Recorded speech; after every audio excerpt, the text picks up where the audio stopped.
네, 반갑습니다. 여러분들과 함께 하나님의 말씀을 나눌 수 있고 함께 교제할 수 있어서 너무 감사를 드립니다.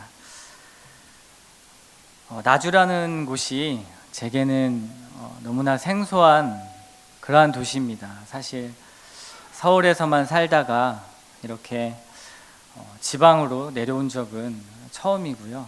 그리고 연고도 없이 아는 분도 없이 이렇게 이곳에 왔다는 것이 어떻게 보면 참 두렵기도 하고 떨리기도 합니다. 창세기 12장 1절에 하나님께서 아브라함을 본토 친척 아비집을 떠나 하나님이 지시한 땅으로 가게 하신 그 말씀이 제게는 너무나 와닿습니다.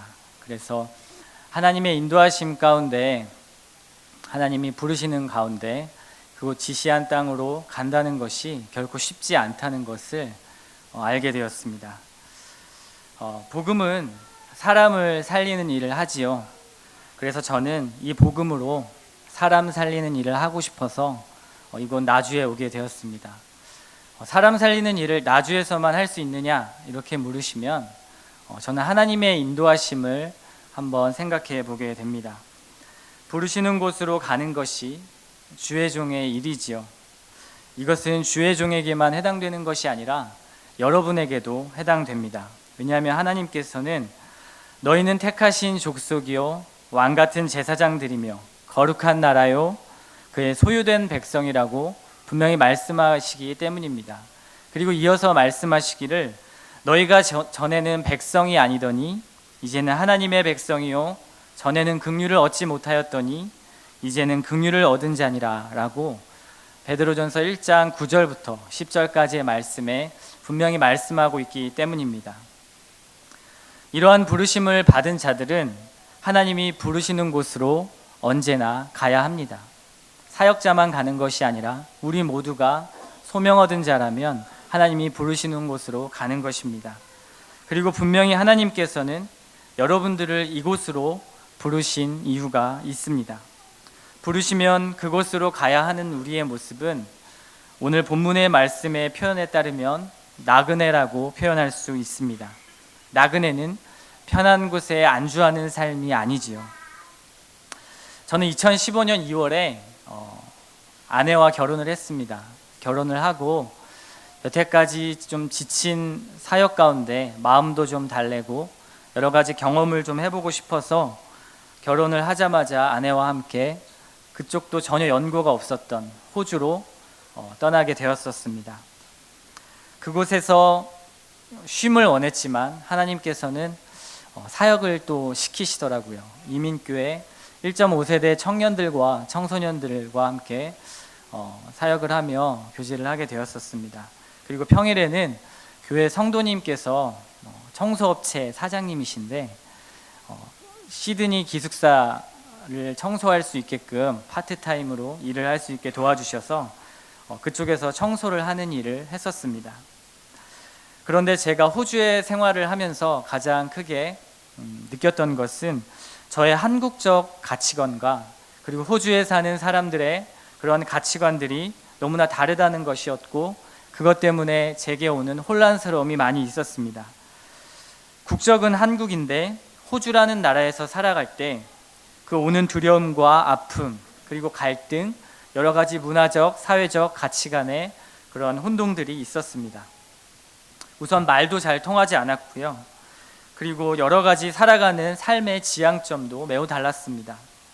매우 가족적이고 그리고 매우 현재를 즐기며 그리고 여유를 가지고 살아가는 그들의 모습과 한국에서 경쟁하고 바쁘고 빨리빨리의 삶에 익숙했던 저는 굉장히 많은 가치관의 혼동이 있었습니다. 그곳에서 저희 부부는 생존을 위해서 어떻게 하면 또 그 낯선 땅에서 살아가기 위해서 열심히 살아야만 했었습니다. 우리가 그리스도인으로 세상을 살아간다는 것, 이것은 하나님의 나라의 시민권을 가진 자가 이 세상이란 나라에 사는 것과 같습니다. 하나님의 나라의 가치관과 이 세상의 가치관은 완전히 다릅니다. 목표하는 것도 생각하는 것도 그리고 바라보는 지향점도 완전히 다릅니다.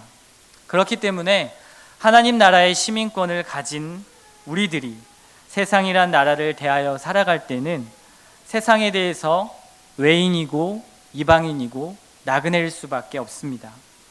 그들과 같은 공간과 같은 구조 그리고 같은 제도 속에서 살아가기는 하지만 삶의 방향과 목적은 완전히 다르다는 것이지요. 그것이 나그네의 정체성입니다. 이러한 방향과 관점은 그리스도인으로 하여금 상당히 많은 갈등과 고민을 겪게 만듭니다. 분명히 여러분도 이러한 고민과 갈등이 있었을 것입니다. 그리고 좌절과 낭망이 따라오게 되고요. 타국에 사는 어려움에 온전한 대가 지불을 해야만 합니다.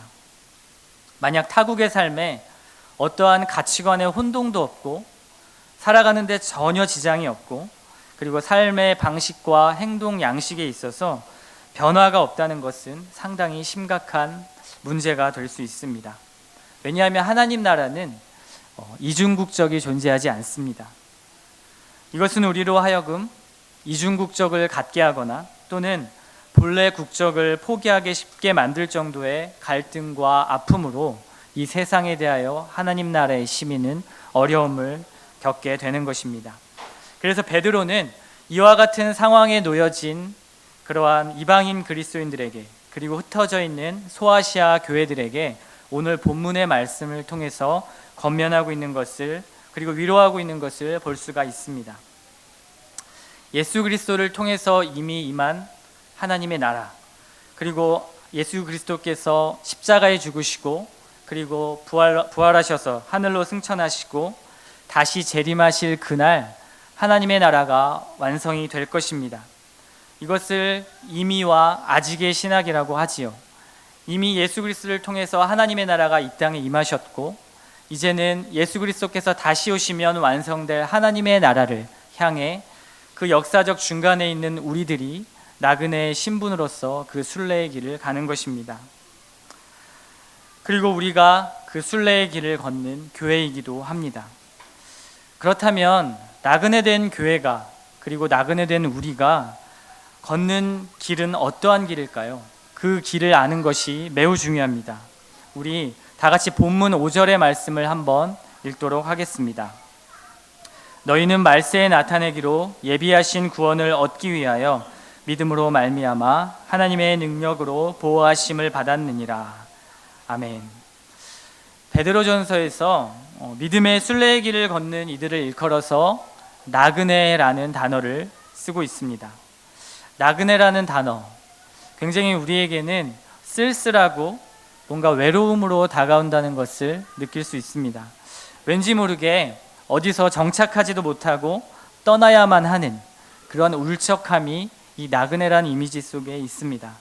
그 누구의 보호도 받지 못한 채 고독한 길을 걸어야만 할 것 같은 그러한 이미지의 나그네이죠. 이 나그네라는 단어가 여러분에게는 어떻게 와닿으십니까? 저는 사역자로서 이 나그네라는 단어가 상당히 많이 와닿습니다. 뭔가 사역을 하기 위해서 하나님이 부르시는 곳이면 어디든 가야 하는 그러한 사역자의 부르심 가운데 이 나그네라는 단어가 굉장히 많이 와닿습니다. 그런데 사람들은 예나 지금이나 가장 추구하는 것이 바로 안정일 것입니다. 안정 속에서 행복을 누린다고 생각하지요. 안정이 없는 삶은 늘 살얼음판을 위를 걷는 그런 두려움과 그런 어려움들이 있습니다. 나그네의 삶은 안정과는 거리가 완전히 멀지요. 누구에게도 보호받을 수 없는 그런 신분의 상태.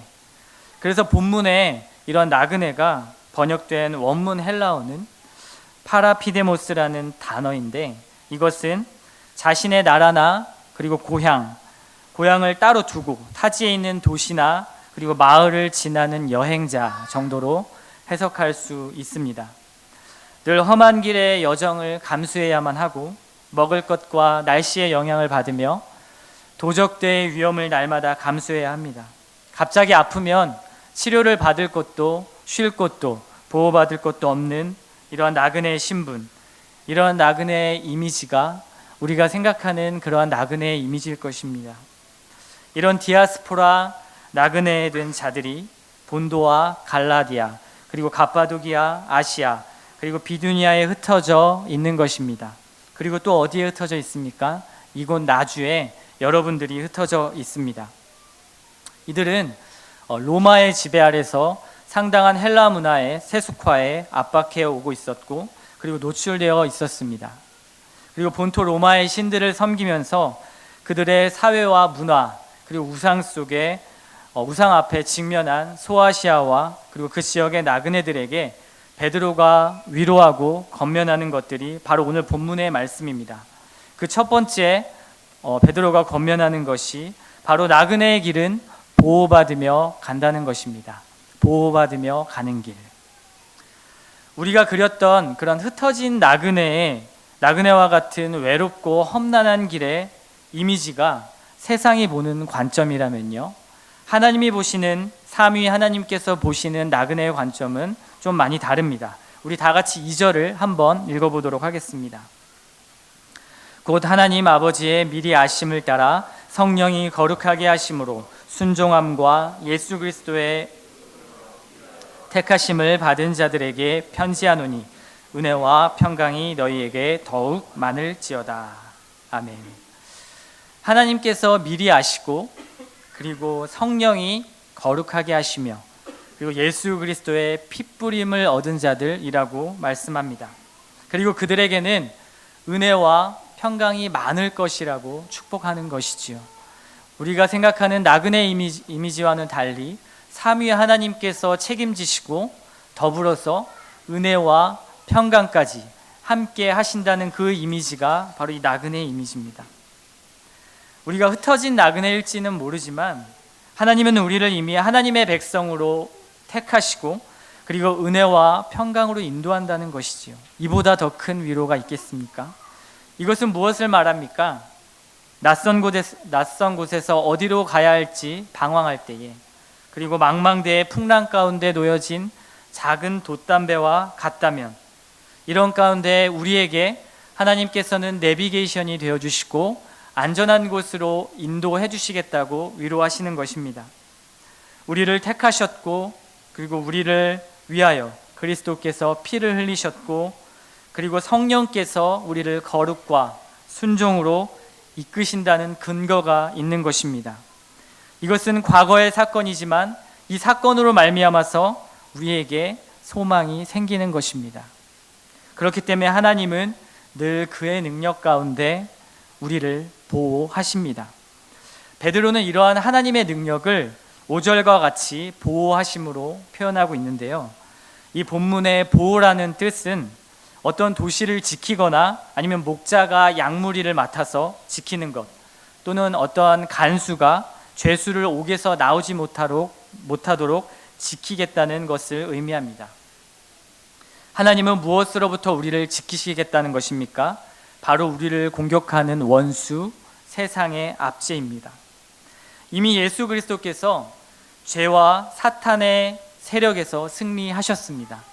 그로 말미암아 우리는 죄의 속박에서 벗어날 수 있게 된 것이죠. 그가 십자가를 지시고 부활하는 순간에 죄의 세력은 패배하고 말았습니다. 그러나 우리의 세상은 어떻습니까? 우리가 살아가는 세상을 보면 예수님의 승리하는 무색하게 죄에 대하여 너무나 노출되어 있는 것 같고, 날마다 패배하며 사는 것 같은 그러한 느낌을 가져다 줍니다.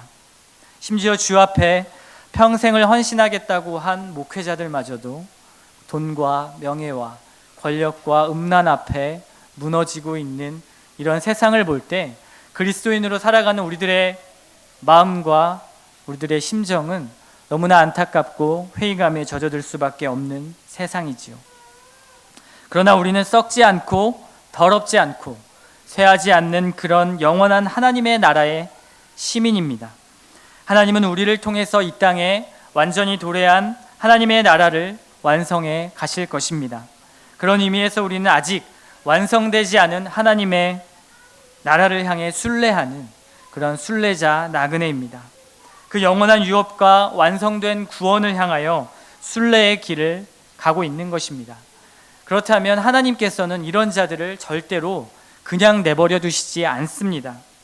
세상에는 죄가 관영하고, 그리고 교회가 무너지고 있지만 하나님께서는 분명히 당신의 하실 일을 하신다는 것입니다. 그런 의미에서 우리는 믿음의 길에 절대 혼자가 아닌 것입니다.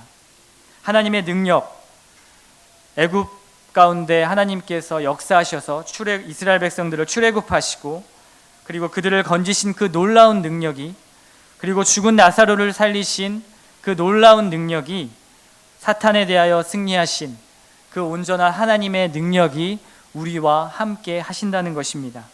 그 능력이 우리를 순례의 길 가운데 보호하시고 함께 하신다는 의미지요. 그러나 우리는 늘 딜레마 가운데 사로잡힐 수밖에 없게 됩니다.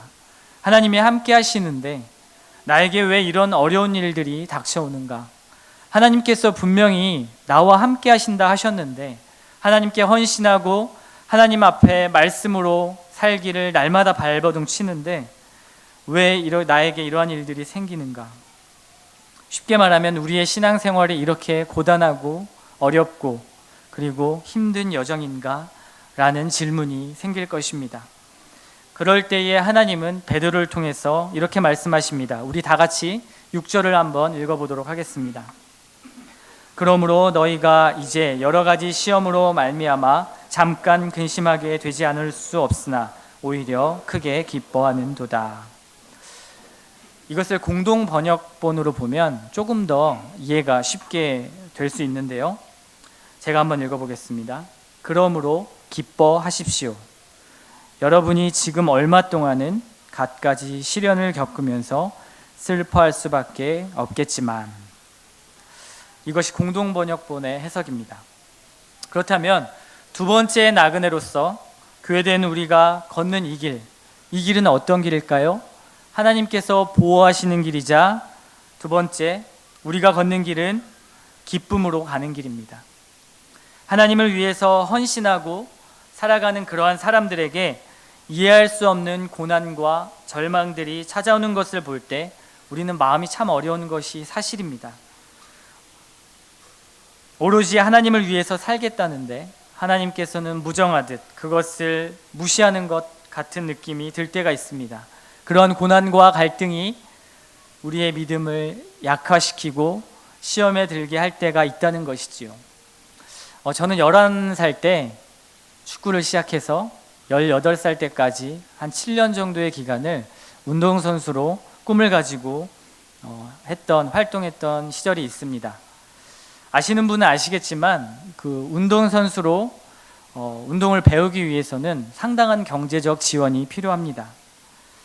저희 부모님은 가난하셨고 도저히 운동을 제가 할 수 있는 상황은 아니었지만 그럼에도 저를 서포트해 주시고 또 장학금을 지원해 주시겠다는 분이 계셔서 운동을 할 수가 있었습니다. 그렇게 중학교에 진학을 했고요.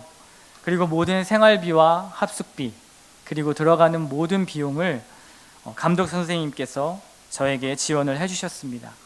저에게 거는 기대도 많이 있으셨지요. 그런데 저는 근육 파열이라는 부상으로 끊임없이 부상에 시달리게 되었습니다. 그러면서 저와 같은 동료에 있던 친구들의 학부모님들이 항의를 하기 시작했습니다. 왜 같은 조건에서 운동을 하는데 저에게만 경제적 지원을 해주고 특히 매일매일 다쳐서 저렇게 빌빌거리는 학생에게 지원을 해줄 수가 있느냐라는 것이었습니다. 그러면서 감독 선생님과 학부모님들의 질타를 받기 시작했습니다. 이런 아픔 속에 저의 사랑하는 친구, 가장 친한 친구가 목사님께 안수기도를 받으면 난다라는 그런 유혹을 제게 던졌습니다. 그래서 교회 한번 가자, 우리 목사님이 안수해 주시면 나을 거야 라는 그러한 친구의 꼬임에 교회를 가게 되었습니다.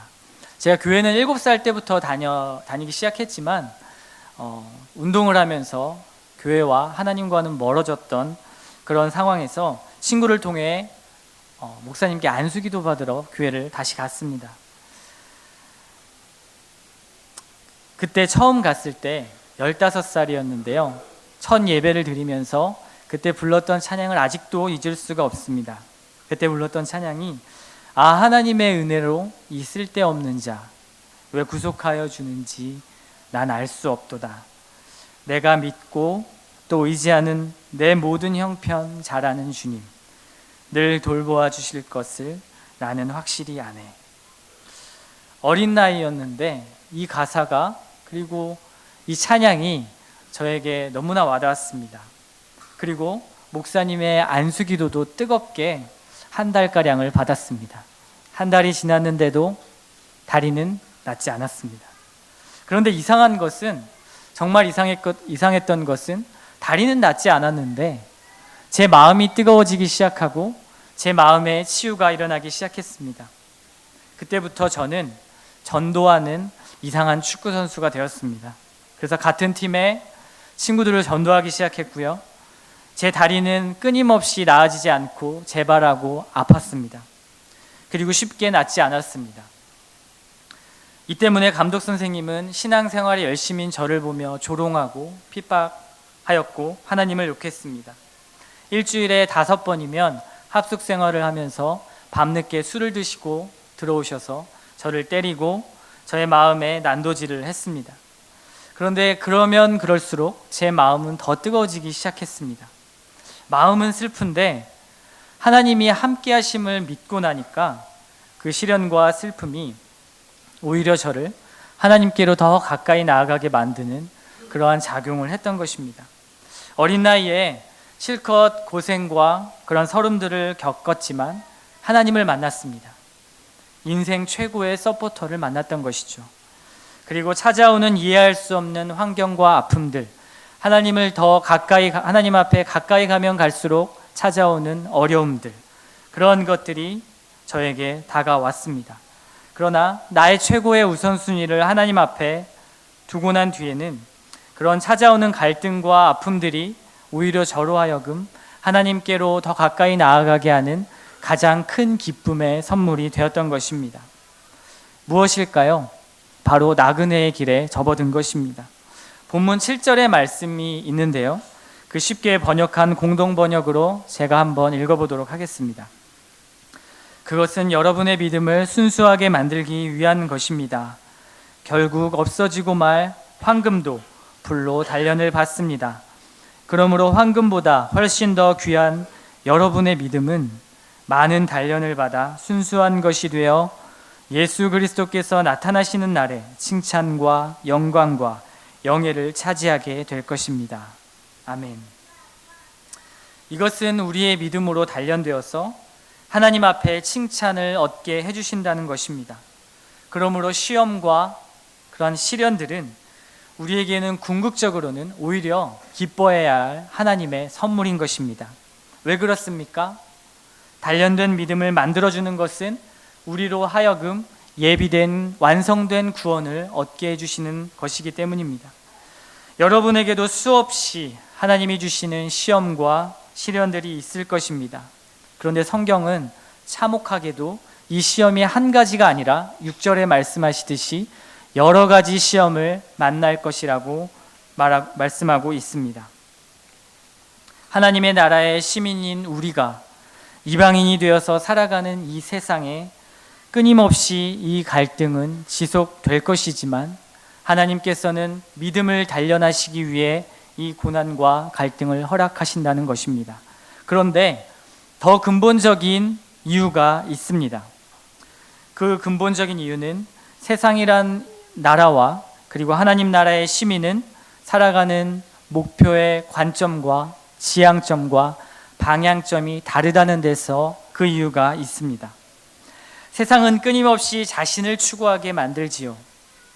서로를 죽이고 헐뜯고 미워하며 서로를 분리되게 만듭니다. 썩을 것에 그리고 쇠하여질 것에 목매이게 만드는 것, 그것이 세상의 관점입니다. 우리의 눈에 보이기에는 이 세상의 관점이 너무나 합리적이고 이성적이고 그리고 우리 삶에 많은 영향들을 주기 때문에 그것을 스스로 우리가 받아들이고 나도 모르게 그 합리화를 시킬 때가 많이 있습니다.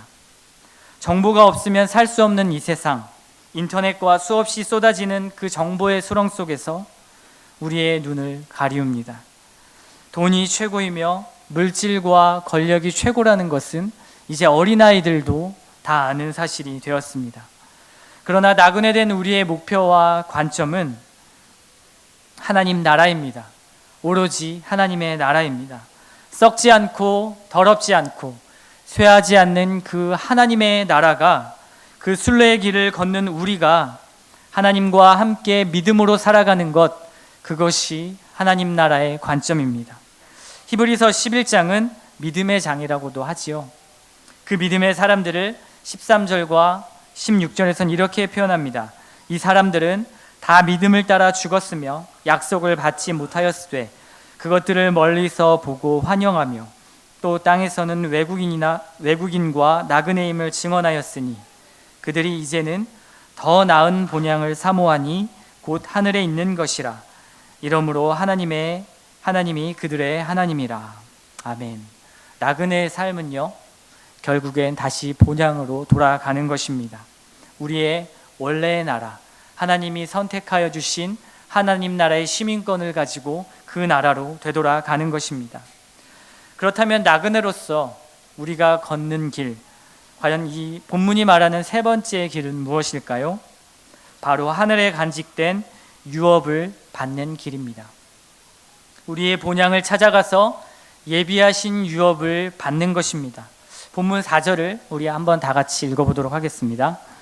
썩지 않고 더럽지 않고 쇠하지 아니하는 유업을 있게 하시나니 곧 너희를 위하여 하늘에 간직하신 것이라. 아멘.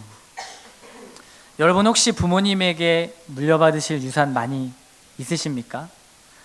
저는 하나도 없어서 그 유산 받는 기분을 잘 모릅니다. 그런데 만약에 유산을 받는다면 굉장히 마음이 편안해질 것 같습니다. 앞으로 물질에 대한 어려움과 그러한 것들에 있어서 조금은 해방될 수 있다는 생각 때문에 그런 것이겠지요. 유산 받는 것, 그것은 누구나 말하듯 다 축복이라고 말할 것입니다. 그런데 이 땅에서 받는 것은 결국 4절의 말씀처럼 언젠가 썩어질 것이고요. 그리고 언젠간 쇠하여질 것입니다. 그리고 그것은 우리의 썩어질 육체를 향하여 우리의 생각과 우리의 행동을 심도록 중력처럼 강하게 이끌 것입니다. 왜냐하면 그리스도인이 이방인으로 살아가는 이 세상은 육체를 위하여 살아가는 세상이기 때문입니다. 베드로전서 1장 24절에서 이렇게 말씀합니다. 모든 육체는 풀과 같고 그 모든 영광은 풀의 꽃과 같다고 말씀하고 있죠. 그리고 그 풀은 마르고 그 꽃은 떨어지고 만다는 것입니다. 그러나 세세토록 영원한 것은 무엇입니까? 베드로의 말씀에 의하면 하나님의 말씀이 영원 무궁하다는 것입니다. 주가 지으신 그러한 하늘에, 말씀으로 지으신 그 하늘에 간직된 영원한 유업이 영원하다는 것입니다. 그 유업은 절대적으로 존재하고요. 그리고 그 유업이 우리에게 근본적인 소망의 이유가 되는 것입니다. 하나님은 절대 우리를 이 땅에 부르신 것은 살아남게 하기 위해서, 겨우겨우 살아남게 하기 위해서 우리를 부르신 것이 아니라, 그리고 생존을 위해서 하나님의 형상을 포기하면서까지 맹인된 삶으로 살아가려고 우리를 부르신 것이 아닙니다. 영원히 썩지 않고 더럽지 않고 그 쇠하지 않는 그 온전한 하나님의 나라의 유업을 준비해 놓으시고 우리를 이 땅에 보내신 것입니다. 그렇다면 우리가 걷는 이 순례의 길을 걷게 하시게 하는 그 힘, 그리고 끝까지 가게 하시는 그 근거는 어디에 있습니까? 바로 삼위 하나님의 일하심입니다. 성부께서 우리를 택하시고 성자께서 우리를 위하여 구속하시며 그리고 성령께서 우리를 거룩과 순종으로 이끄신다는 주님의 놀라운 섭리와 약속입니다.